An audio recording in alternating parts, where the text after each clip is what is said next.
Tayo sa pagbabasa ng Biblia bago tayo manalangin. Ayan. Pag nanasa kay Jesus ang ating pong title. Basahin po natin. So, isa-isa po tayo bago po tayo manalangin. Amen. Ate May makikibasa. Sunod-sunod si Saper, sunod-sunod kaya. Ate, ito po yung kwento ni Marta at ni Maria. Amen.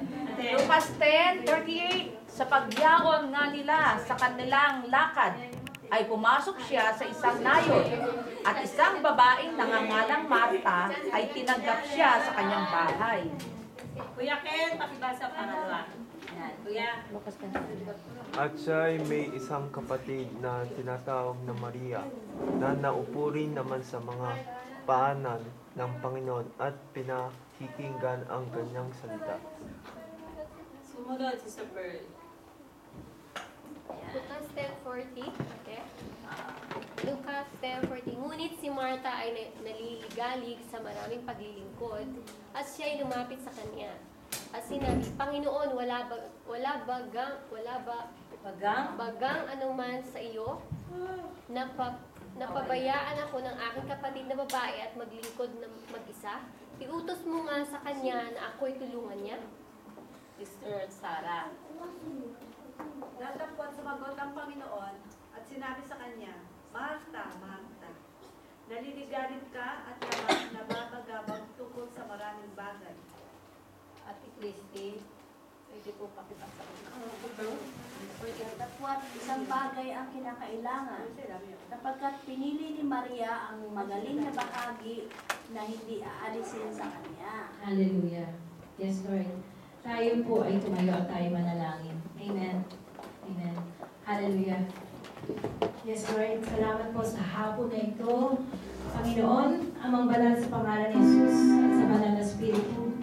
Pinipili namin, Panginoon, na dito sa lugar na ito dahil ito yung tahanan mo.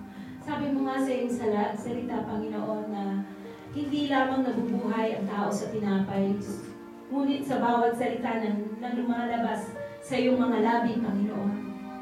Kahit kaming mga anak mo, Panginoon, pinili namin dito sa lugar na ito upang maglingkod sa iyo.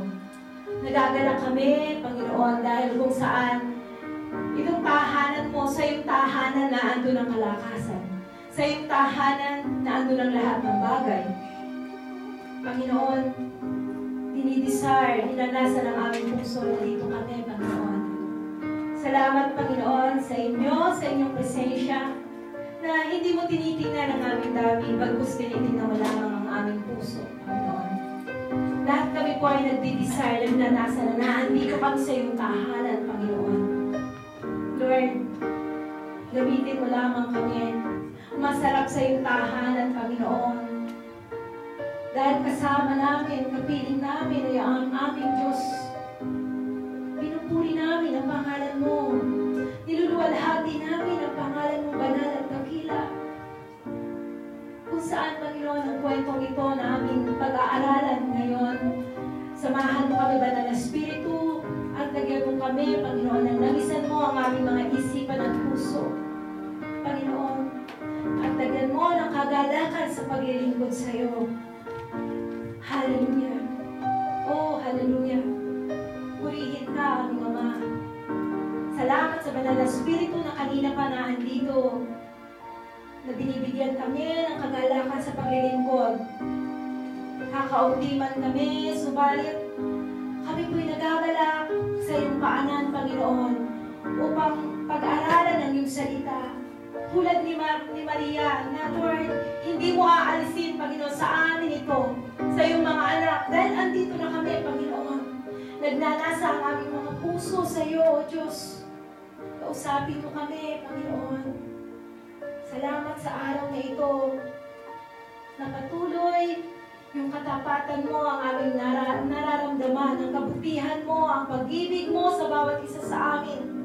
Hindi namin makita ang anumang mga bagay, bagkus ang makita lamang namin ay ikaw, aming Diyos. Ang iyong presensya, Lord. Gusto namin sa presensya mong manahan, kung saan ito ang tunay na buhay, kung saan ito ang tunay na pagkatawag mo sa amin. Ito ang aming buhay. Tinatanggap namin ito, Panginoon. At hayaan mo, sa bawat paglapit namin, pagdulog dito sa tahanan mo, masasanay kami. Kami lalakas tulad ng isang agila, Panginoon. Hindi mapapagod. Bagkus lalakas at lalakas dahil kami nakasandal sa inyo, Panginoon. Dahil kami, Panginoon, ay sa iyo lamang umaasa. Salamat, Lord, sa mga pagkakataon na ito na hindi na maibabalik. Hayaan mong damahin namin ang bawat salita, Panginoon. Kung salita mo sa amin, mangusap ka sa aming puso, Panginoon. Pinupuri ka namin, niluluwalhati namin ang bawat araw ng aming buhay. Thank you, Jesus. Holy Spirit, pinapupurihan ka namin sa pangalan ni Jesus. Amen, Lord. Binabalik namin sa inyo namin na pagpuri sa pangalan ni Jesus. Amen. Opo na po tayo. Amen. Patuloy po tayo. Ito po yung kwento ng dalawang magkapatid. Ano po ba yung maghangad? Desire po ito para mas madaling maunawahan. Desire. Maghangad, magnais, thank you sis, magnais, magnasa. Amen? Tingnan po natin ang picture. Ganyan pala sila. Siya ay yung magkapatid na dalawa, pumasok sa isang nayon. Tingnan niyo po yung picture. Pero iaano ko po, may dalawang babaeng nakakilala sa Panginoon. Parang tayo din. Sabi po dito, nakakilala sila sa Panginoong Jesus, ngunit parehong may kaibang paglilingkod. Saan natin maihahambing ang ating sarili pagdating sa paglilingkod sa Panginoon? Lahat po tayo ay may katangiang maglingkod. Amen? Lahat tayo may katangiang maglingkod. Amen. Ang kahalagahan po ng pag-aaralan natin ay kung gaano kahalaga ang maghangad, ang mag-desire sa puso. At ito'y may kaugnayan sa ating paglilingkod. Mahirap pong maglingkod ng walang desire, ng walang pagnanasa. Madaling kumanta, subalit paano natin po ginagawa? Madali lang sumunod eh. Pero pag mga walang pagnanasa sa atin, walang desire talaga, para bang natatapos lang, okay na. Para bang iba yung gumikilos tayo ng napakasaya, lahat ng ginagawa natin dito sa church. Naglingkod na nga lang tayo, maglingkod na tayo ng totoo, di ba? So, kilalanin natin ang dalawang babae sa kwento. Ito. Una, si Marta, yung binasa natin kanina. Ang siyang nagpatuloy kay Jesus sa kanilang bahay. Ito yung kapatid niya, yun no? Siya yung nagpatuloy kay Lord sa kanyang tahanan. Sabi po sa commentary, kaibigan sila ni Lord Jesus. Yung si Lazarus, talagang malapit sila sa Panginoon. Tapos, ngunit isang bagay, mami pwede po pakitingin sa 38. Opo. Na, sa ano, the unang verse? Ayan po. Ayan.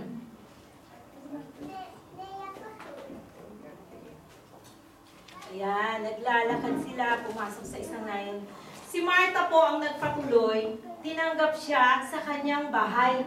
Parang tayo, pag po ba tayo pumunta sa atin ng isang, siguro pag pumunta sa atin si Lord, anong gagawin natin?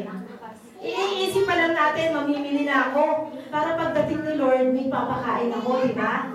Kahit pag may mga bisita tayo, bumimili na tayo, excited tayo, di ba? Lalo na pag matagal na, galing ka mga kamag-anak na, mamimili na ako para may handa na ako sa kanila. Usually po talaga, yun ang ginagawa natin.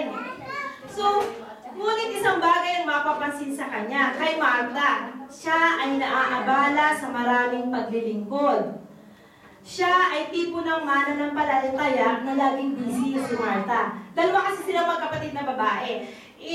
Makikita natin ang pagkakaiba ng dalawang paglilingkod ng magkapatid na ito. Siya ay laging busy. Siya ay abala. Ginawa niyang isang bisita na pinatuloy lamang niya si Jesus. Si Yesu Kristo. Pinatuloy niya, pasok po kayo. Tapos pagkapasok niya doon, dahil may kapatid siyang isa, siya ay naghanda na, nagbisi na siya. Ano kayo papakain ko kay Lord? Ano kayo papakain ko? At dahil sa sobrang kabisihan, ay dumain siya. Di ba nakita natin sa number... Mami, pwede po sa ano? 30? 40. So, 40 po. Ngunit si Marta ay naliligalig sa maraming paglilingkod. At siya'y lumapit sa kanya, at sinabi sa Panginoon, ang sinabi niya, wala bagang anuman sa iyo na pabayaan ako ng aking kapatid na babae na maglingkod na mag-isa? Iutos mo nga sa kanya ako'y tulungan niya. Sinabi niya kay Lord Jesus, abalang-abala siya, tapos lumapit siya kay Lord eh. Sabi niya, inutusan niya ang Panginoon, pwede po bang sabihin niyo sa aking kapatid na tulungan naman ako dahil ako'y busy dito. Pero hindi niyo nakita, hindi nag-ano ang Panginoon para utusan yung kapatid niya. At makikita natin na si Marta ay sobrang abalang-abala talaga siya. At gusto niya na utusan si Jesus sa kanyang kapatid. Gusto niya utusan si Jesus ang mag-utos at baka sumunod ito. Subalit, ilang kayang Kristiyano, hindi po ba natin napapansin na may ganyan tayo?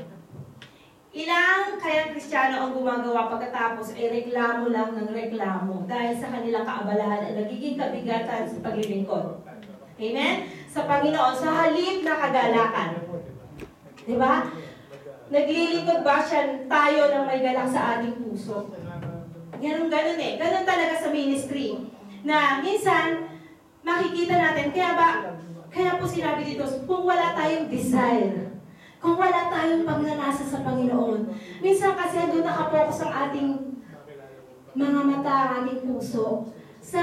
Di ba alam ko, kasi maliit pa itong gawain natin, hindi naman masama mag-isip tayo na maging maganda lahat, maging maayos ang lahat. Natural lamang yun. Kaya lang huwag natin i-focus sa mga bagay na gano'n. So, may time na nagre-reklamo tayo, na sabihin natin, bakit gano'n?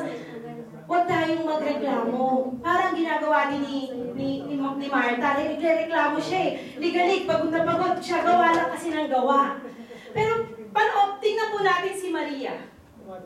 Si Maria, siyang tao sa bahay na inabutan ng Panginoon.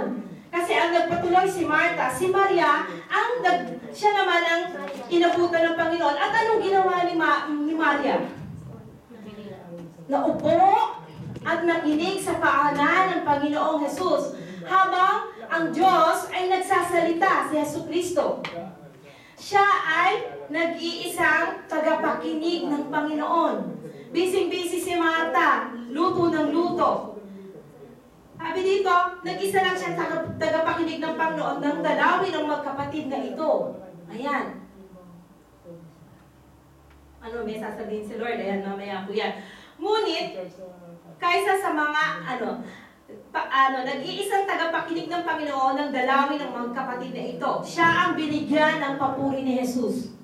Nakita natin, hindi ayaw ng Lord ng abala. Tingnan niyo, dapat sumagot ang Panginoon at sinabi sa kanya, Marta, Marta, naliligalig ka at nababagabag tungkol sa maraming bagay. Ano kayang maraming bagay na yun? Kasi siguro, inisip niya, pagluto ko na, wala naman akong marami akong ginagawa, walang katulong akong mag-asikaso. Ito naman kapatid ko to, pakinig na lang ng pakinig. Pero hindi siya inutusan ng Lord, tulungan mo kapatid mo, hinayaan ng Panginoon lamang siya. Nakita po natin, nangyayari po ito sa atin. Tuwalit, ang binigyan ng papuri ng Panginoon ay ni Jesus ay ang si Maria. Ngunit reklamo ng reklamo lamang kasi si Marta sa Lord. Utusan mo po siya, Panginoon, para po ako ay tulungan. Di ba nakita natin? Humihingi siya ng tulong. Pero hindi yung ginawa ng Lord. At makikita natin, meron po tayo dito, may inilagay po ako dito, hari at ang kaharian. King and the kingdom. Si Lord at ang kingdom niya. Pareho itong mahalaga. Subalit, paano tayo, Mami, okay lang po yung picture, okay lang po. Nakita po natin ito, kung ano yung mahalaga. Sabi ng Panginoon, sabi niya, Marta, sabi niya, yung ginawa ng kapatid mo ay yun sa pakikinig, yun ang hindi na maiaalis sa kanya, hindi ito kukunin pa. Nakita pa natin na upo lang siya. Hindi niya nag-ano siya, busy. Ayan. alam po ba sa atin ng Panginoon, hindi po ba natin nakikita na yung King and the Kingdom? Naranasan po ba natin na nakikinig tayo sa Panginoon? Di ba po, sobra tayong abala. Minsan, ang pinagkakaabalahan natin, yung ating work, yung ating, sorry to say, hindi ako nagpaparinig, pero ito ang katotohanan. Minsan, mas tayo sa computer. Kahit ako, pag nakahawa kasi tayo ng FB, nakakaabot ng 30 minutes sa picture. Pero ito lang yung katotohanan, reality. Hindi ako nagpaparinig. Andito na rin lang tayo nag-aaral ng Word of God. Katotohanan, hindi tayo magsasakitan. Amen? Di minsan, busy tayo sa labas, sa kaibigan. Minsan, computer, Kuya Abet, computer dahil busy din siya sa trabaho. Yung mga ganun, lahat tayo may kinabibisihan. Alam ko, walang mag-aano sa atin, busy tayo sa pag-alaga sa anak. Marami tayong kabisihan. Pero minsan ba, naisip, na ano ba na sa atin ng Lord? Paano ang umupong tahimik sa paanan ni Jesus? Di ba kasi nakita ko sa Pilipino, magaling tayo kumilos eh. Di ba? Kahit sa aming trabaho, magagaling ang Pilipino sa trabaho. Hindi na uupo sa tahimik lamang. Tayo kasi gusto natin, magaling tayo pagkilos. Di ba? Sa mga ginagawa, mga Pilipino. Pero, ang Lord, hindi, tinan niyo po, kung ito ay maisasalin sa ating buhay, bulay-bulayin natin na paano tayo minsan maupo ng tahimik sa Panginoon. Minsan nga naupo pa tayo ng tahimik eh. Minsan, yung sintako ko, papatayin ko muna, tapos pupunta pa tayo doon. Totoo, di ba? Sasampay ko kaya muna. Alam nyo, ang kaaway, inaagaw niya yung time natin. Kahit ako nag-aaral, gusto ko ng, Lord, uupo na ako ng tahimik. May mga inaano sa akin na gawin ko. Alam kong inaagaw ng kaaway. Alam nyo, talagang pinatay ko ang ilaw, doon ako, gumano na talaga ako, yumugyug ako sa Lord, gumano na ako. Ayoko na, Lord. Pagod na ako, Lord. Napapagod ako sa mga inuutos sa akin gagawin. Ayoko na po. Susunod ako sa iyo. Alam nyo, lumuhod na ako dun sa, pinatay ko ilang, talagang, gumano na ako, yumuko na ako sa kumot, ginanon ko na. Para wag na akong magawa ng kung ano-anong bagay. Kasi ang haba, ang dami natin gawin. Sampayan, titiklopin. Tapos, ilalagay sa lagayan. Maraming pinapaalala para gawin sa bahay, hindi mauubos. Pero, ang hirap maupo sa Panginoon, napakahirap. Kaya po ito sinishare ko, nangyayari sa akin. Hindi ganun kadali. Subalit dapat, ito ay desire natin ng ating puso. Naisin natin ang ating puso. Alam nyo, nung maupo na ako, sabi ko, Lord, ayoko na. Napapagod ako sa maraming bagay. Even sa aking trabaho, Lord. Ayokong isipin yung mga yun. Gusto ko po sa feeling mo, sa presence mo, Lord.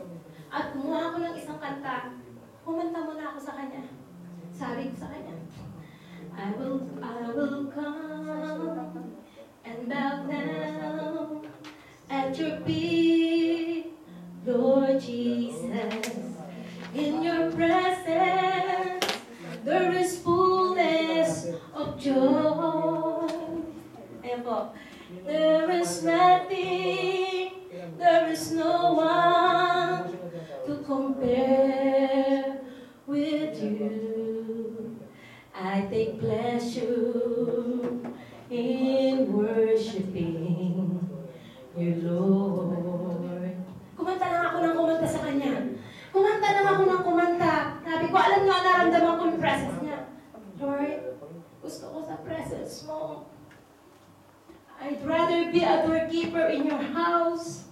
Lord, sabi ka, better is one day in the house of the Lord than 1,000 elsewhere. Alam nyo, umiiyak po ako kasi yung magandang bagay, napakahalagang bagay, minsan na nineglect natin. Hindi po ako mag-aano umiyak kasi ito yung totoo. Yung nanineglect natin ang napakahalagang bagay, which is the King, not the kingdom. May sinabi po kasi dito na balansihin daw natin ang lahat ng bagay. So, bulay-bulayin po natin yung pananalangin natin at pagbabasa ng Biblia. Napakahalaga nito. Hindi muna yung ministry. Bago tayo sumabak sa ministry, upo tayo. Lord, ako po muna makikipagniig sa inyo, Panginoon. Ayoko pong gumawa ng hindi ako nakakapag-confide sa inyo. Alam niyo po ba, kahit yung pakikinig ng mensahe sa internet, makinig tayo. Magbigay tayo ng time doon. Pagbabasa, pagpe-pray, humingi na tayo ng mga payo sa may mga kaugnayan sa Diyos. Huwag dun sa hindi. Madaling madama ang gabay ng banal na Espiritu. Pagsamba. Ito po ang huwag natin kalilimutan, ang pagsamba. Bago tayo manalangin. Napakahalagang bagay ang sumamba sa Lord. Kahit kaprasong awitin lang, mahal kita, o aking Panginoon. Alam niyo, kumanta na kayo ng kumanta, mamaya andyan na siya. Yung puso mo, baba na yan. Makikita niyo yung presence niya. Yung lumiliit na kayo, Lord, ang dami kong pagkukulang sa'yo. Gusto ko talaga sa presence mo kung saan napakasarap ng buhay. Masarap sa presence ng Lord. Alam ko, nararamdaman nyo din yan, Sister Pearl, lalo na pag may ministry na tayo. Yan, yung ating worship, yung ministry ng praise and worship, lalo na pag nagpipreach. Ang hirap gumawa sa Panginoon na walang panalangin, nang basta lamang tayo dito na wala kang pagbubulay-bulay. Kasi bago ka makapag-preach dito, ikaw muna kakausapin ng Panginoon. Nangungusap ang Lord. Kahit pag nagliligpit ka, lahat ng ginagawa mo, may kaugnayan. Nagsasalita siya sa iyo sa Spirit. Maririnig mo yun, ikaw at ang Lord lamang. At sumasagot ka, oo nga po, Panginoon. Ano yung, may sasabihin siyang word sa iyo. Alam niyo, inano sa akin ng Lord. Better is one day in the house of the Lord than 1,000 elsewhere. Mabuti pa sa tahanan ng Panginoon kaysa isang libo doon sa labas, di ba? Na maging doorkeeper tayo dito sa kanyang tahanan, na bawat pagpunta natin dito. Alam niyo ba nung si Maria, di ba si Maria, naalala niyo po ba si Maria? Sabi niya, hindi tatanggalin sa kanya yung bagay na yon. Yung pagpunta natin dito sa church ay napakahalaga. Kung ano yung ginagawa natin, nakikita ng Lord dito, hindi ito tatanggalin sa atin. Ito kasi yung training ground natin. Biruin nyo, umattend kayo simula 19, umabot kayo ng 5 taon, 10 taon, hindi na yun maaalis sa inyo. Relasyon na yan sa Panginoon eh. Relationship to the Lord. Amen? So, bakit ito mas mahalaga kaysa sa paglilingkod? Yung maupo sa tabi ng Panginoon. Maupo muna tayo. Ang sarap maupo. Tingnan niyo siya, yung mata niya talagang very attentive kay Lord sa mga sinasabi niya. Kasi po, gaano kadalas at gaano kahalaga ang ating tahimik na panahon sa harap ng Panginoon. Bilangin natin. Marami? Minsan yun ang kulang natin. Kahit sinong Kristiyano, yun ang kulang. Bago natin yung mapagtagumpay, ang dadaan tayo sa maraming pagsubok bago tayo laging maupo. Talagang dapat nagbibigay tayo sa pag-upo sa Panginoon. Amen? Maupo lang. Lord, kahit minsan na sabihin natin, di ba may gusto tayo maraming naman, Lord, tulungan mo po ako makaupo sa tabi mo. Makinig lang ako sa sinasabi mo. Kasi yun ang gusto niya eh. Unahin muna natin ang King bago ang kingdom. Amen. King muna. Amen. Yun ang susi. Madalas tayo ay abala sa maraming bagay. Ang ating Panginoon ay nagsabi kay Martha, napakaraming mga bagay ang pinagkakabalaan mo at ikaw ay nababalisa. Ayaw ng Lord na tayo ay nababalisa. Ano ang mga bagay na ating pinagkakaalagalahan na nakakaagaw ng ating tahimik na pakikinig sa Panginoon? Ano yung mga bagay na yun? Marami, di ba? Marami tayong isipin, yung future natin, kailangan yung future ko, ganito yung mga anak ko. Marami tayong iniisip eh. Diba? Naisin sa buhay, gustong bilhin. Pero, nasa tamang panahon yun. Unahin natin ang Lord Jesus. Unahin natin siya. Amen. Sabi dito, yung sobrang pag-aalala ni Martha at ang pagkabagabag sa maraming bagay.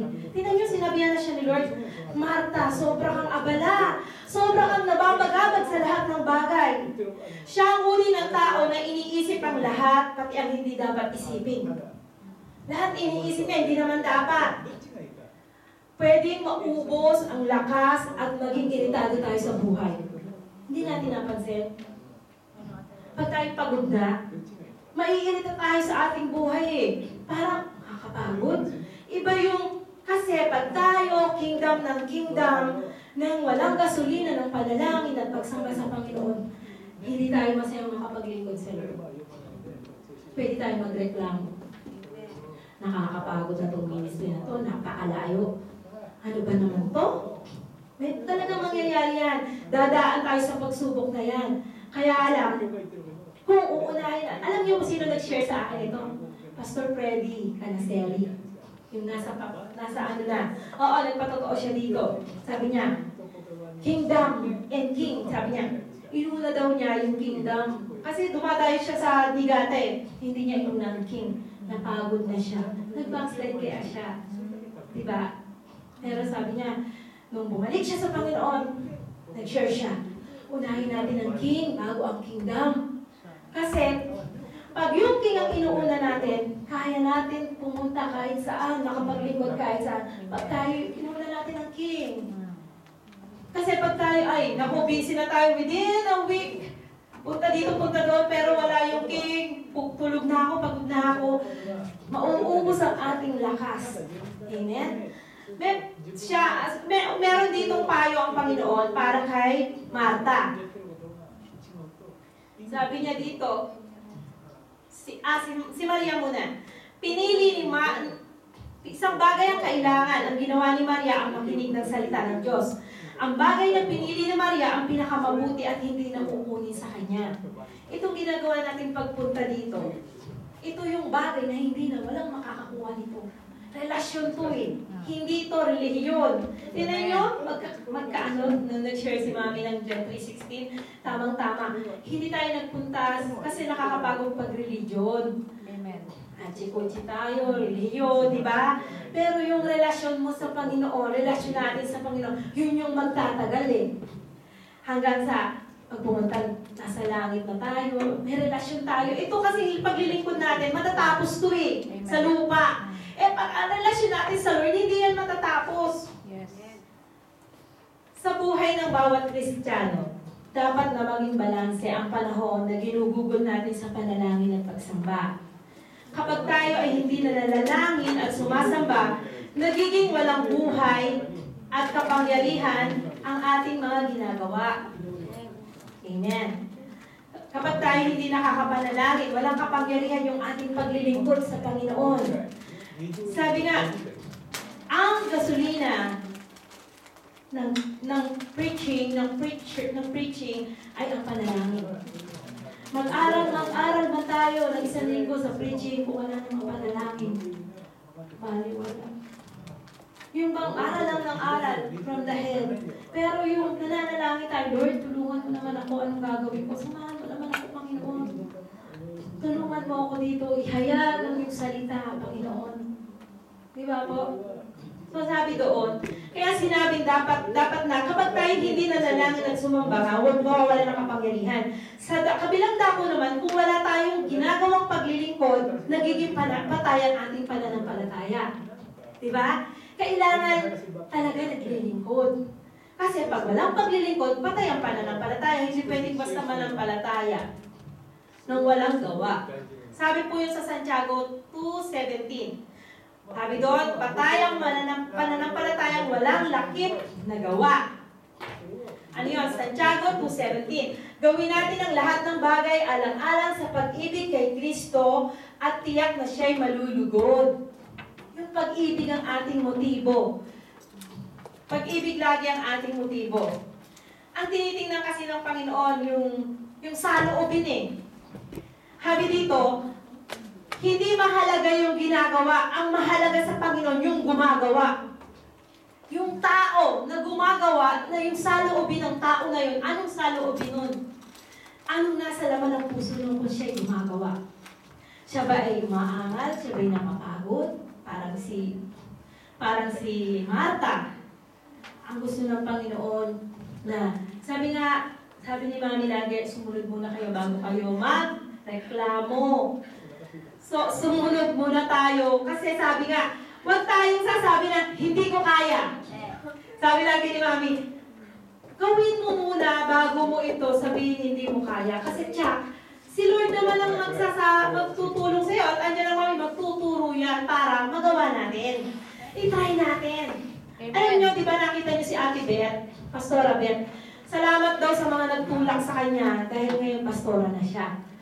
May nagiging pastora sa pagtutulak, pero yun ay niloloob yun ng Panginoon. Amen? Yung mga tinutulak dyan para mag-share, huwag tayong, ayoko, ganyan. Di ba? Huwag muna tayong umayaw. Sige muna, ganito muna. Subukan. Sige po, Mami, itatry ko. At saka, Mami, sige po, try ko muna, Mami, tingnan niyo po. Ini-encourage kasi po dito, ini-encourage tayo ng Panginoon sa kanyang salita na totoong buhay eh. Paborito ko kasi itong si Martha at sa Maria. Kilala niyo ba si Maria? Siya yung sa John 12, natin yan. Siya yung nagbuhos kay Lord Jesus ng mabangong mahal na pabango na nag-work ng 1 year na sweldo.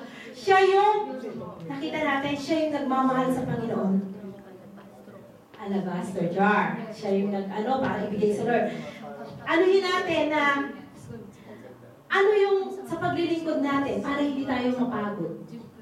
Alam nyo, yung bigyan natin, encourage natin ang ating sarili. Minsan nga, sabi ni Ate Ben, yung isang sabi niya, medyo malungkot, para tayo lang. Pero alam nyo, sa susunod naman darating ang time, hayaan lang natin, sumunod nga daw tayo sa agos ng Panginoon sa gawa ng Holy Spirit, sa banal na Espiritu.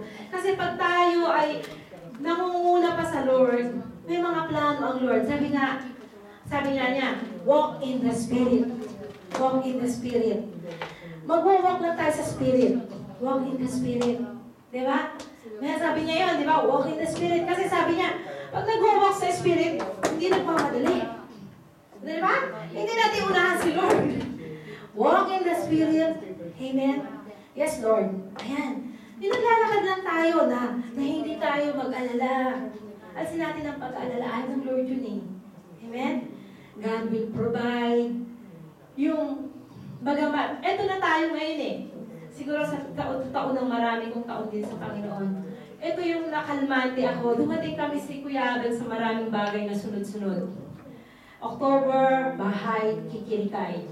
Yung kuruma niya, si AG. Pero alam niyo, nagpo-provide ng Lord. Nag-provide ng Lord ng tao sa akin. Ate Cynthia, gamitin mo to. Dahil ako ipon ko to.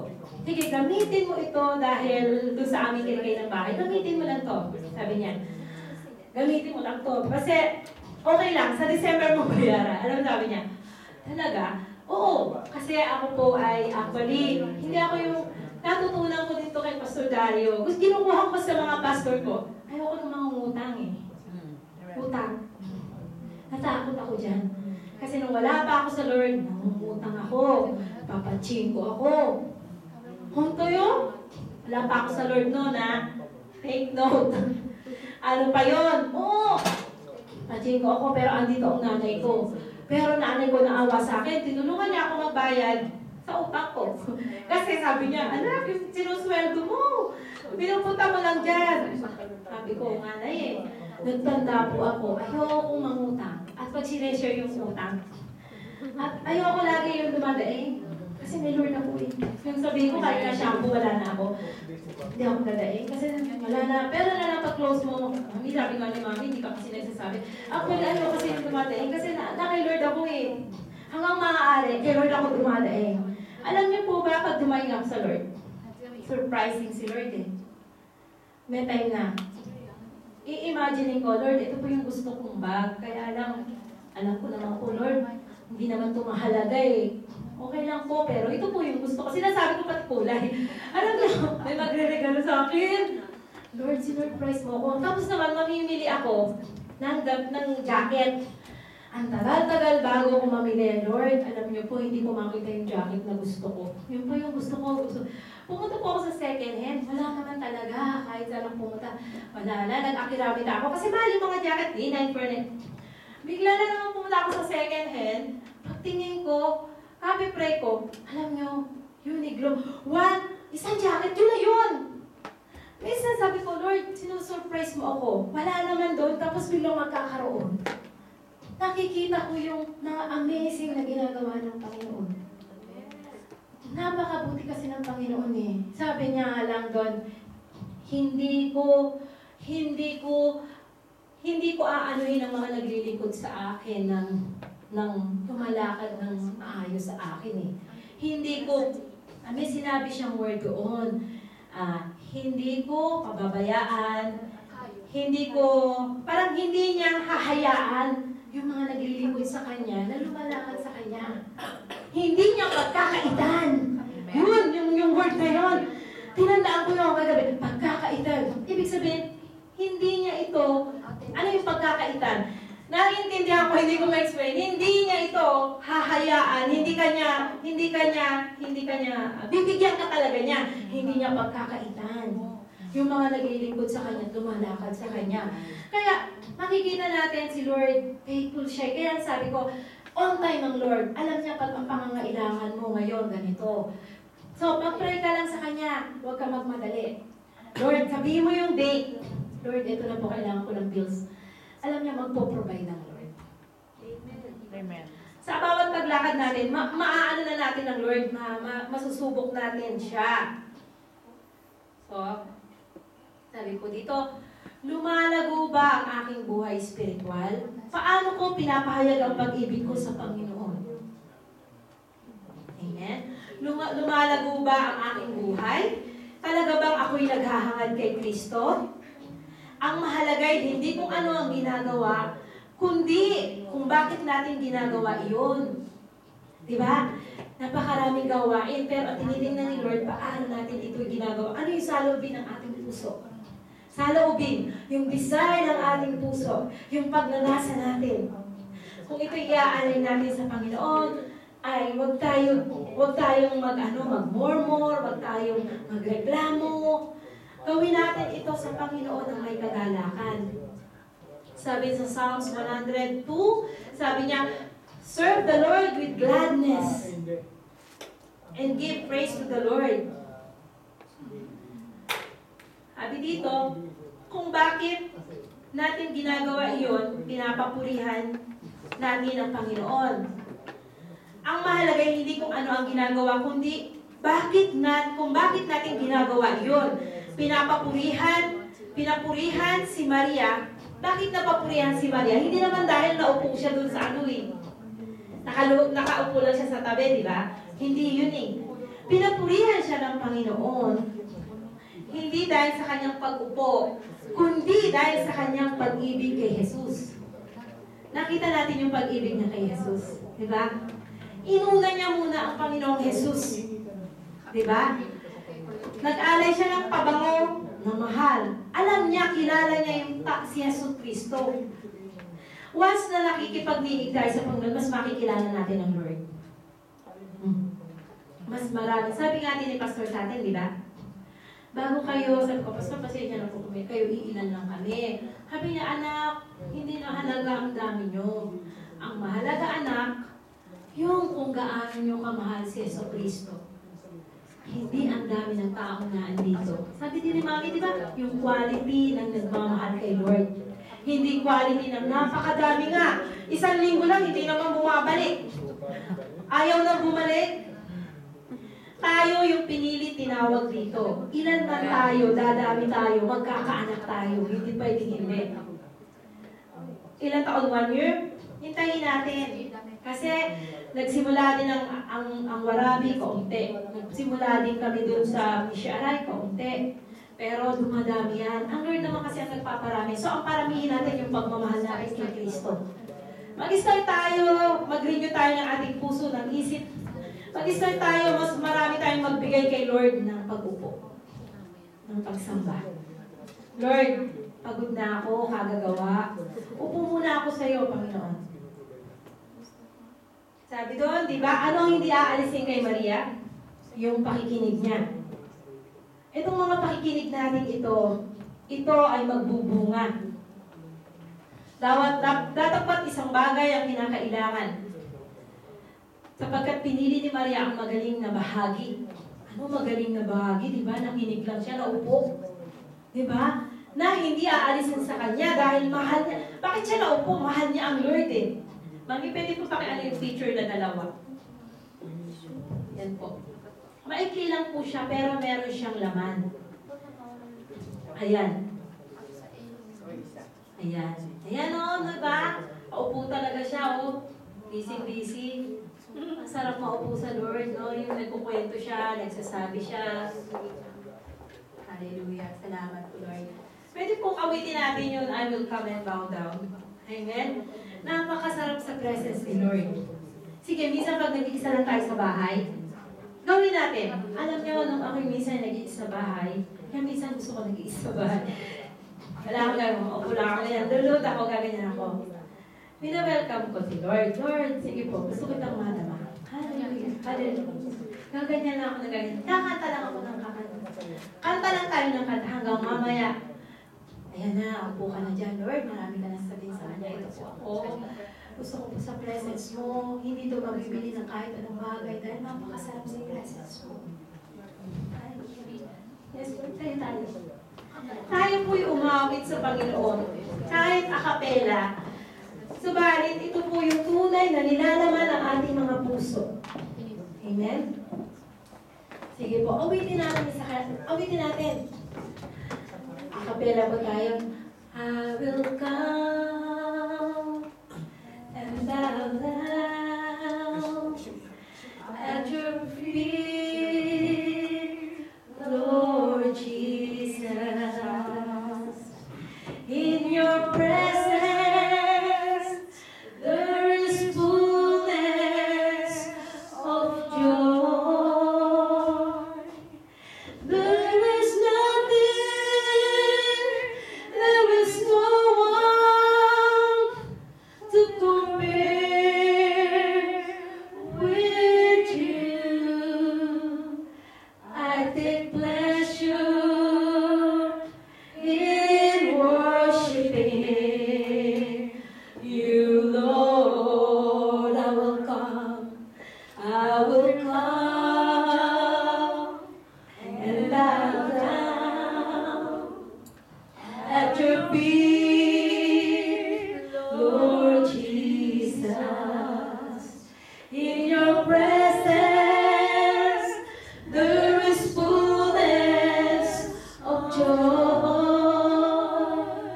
There is nothing, there is no one to compare with you. I take pleasure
salamat, Panginoon, sa mensahe sa hapon na ito. Hayaan niyo, Panginoon, na ang buong adachi ko ay pinapanalangin namin na huwag mapagod sa paglilingkod sa inyo. Bagamat kami kaunting tinawag at pinili mo, subalit nandito ang pabor mo sa amin, Panginoon. Sa pabor mo sa bawat isa, Panginoon. Nararamdaman namin ang pagmamahal mo, aming Ama, sa bawat isa. Lord, ang kagalingan, Panginoon, kagalingan sa aming mga kapatid, sa mga nakakaranas ng karamdaman. Lord, ang inyong pagpaprovide ng lahat ng bagay sa amin, Panginoon. Lord, subok namin kayo, Panginoon. Hindi mo kami pinagkukulang. Hindi mo kami pinababayaan, Panginoon. Kaya hayaan mo, O Diyos, lagi kaming maglingkod sa buhay na Diyos, sa totoong Diyos na makapangyarihan sa lahat, sa banal na Diyos, na patuloy na tumutulong, patuloy na nagpapakilala sa bawat isa sa amin upang lumalim ang aming relasyon sa inyo, Panginoon. O Lord, napakasarap sa inyong presensya. Hallelujah. Yes, O God, hayaan niyo ang aking mga kapatid na may masasayang puso, Panginoon, na nagagalak maglingkod, Panginoon. At hayaan niyo, Panginoon, salamat sa kalakasan ng bawat isa sa amin, Panginoon. Sa bawat kalakasan namin, salamat, Panginoon. Salamat sa iyo, Diyos, sa bawat isa sa aming mga anak. Kulikara pa lang, Lord, tulad mo ng mga tinawag mo sa Biblia, Panginoon. Kami yung mga anak mo, mga ligan na tinawag mo, Panginoon, na dinisenyuhan mo kami upang maparangalan ka, Panginoon, sa bawat buhay. Binigyan mo kami ng mga gifts upang maparangalan ka, Panginoon. Gamitin mo po kami to the fullest, Lord, ang bawat isa. Simula sa praise and worship, Panginoon, sa mga nag-i-encourage, sa mga nagtuturo, sa lahat sa amin, Panginoon. Hayaan mo ang gabay ng Banal na Espiritu na laging nasa amin, ay laging maluwalhati sa bawat buhay namin, walang masayang na araw sa amin. O Lord, purihin ang ngalan mong banal, dakila sa lahat. Salamat, Lord. Hallelujah. Hallelujah. Yes. Hallelujah.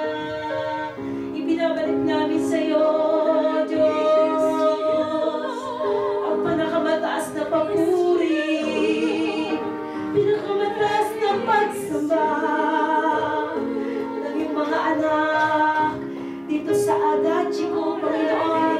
Muli, Lord, tinatas namin hilaga silangang kanluran at timog, Panginoon. Lahat ng tao na tinatawag mo ayon sa iyong kalooban at ayon sa iyong perfect time, Panginoon. Ang mga upuan ito, Panginoon, tinataas namin sa iyo sa pangalan ni Jesus. Ang kalka na ito sa pangalan ni Jesus, tinataas namin sa iyo, Panginoon.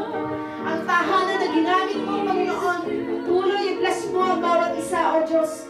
Lalong-lalo na ang spiritual namin, Panginoon, i-bless mo kami sa Espiritu, Panginoon. Sa pagbabasa ng Biblia, sa pakikinig sa iyo, Panginoon, at sa pakikipagniig sa iyo, Panginoon. Hallelujah.